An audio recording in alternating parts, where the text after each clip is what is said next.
त्रिपुरारी हे शिव शंकर, रौरे जटा में बारी गंगा हे गंगाधर।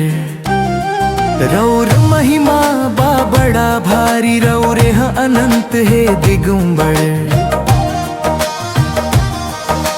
चांद चमके माथा पर बाला, नाग बनल हर गड़ा काला। भस्म लगवल तनवा पर डोले, नाचे कैलाश में भोले भोले।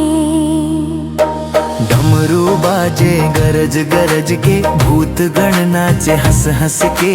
नंदी के गोद में गौ बैठल, गगन गूंजे हर हर महादेव के कल।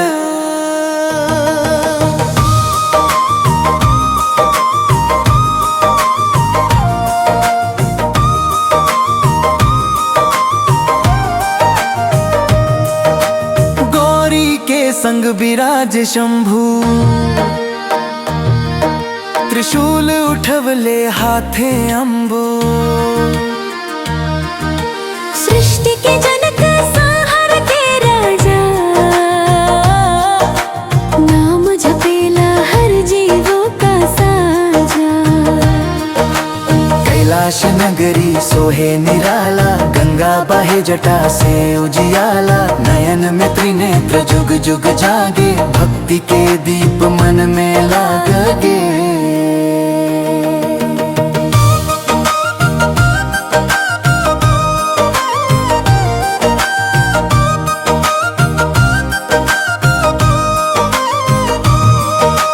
कण कण में रवा वास करेला,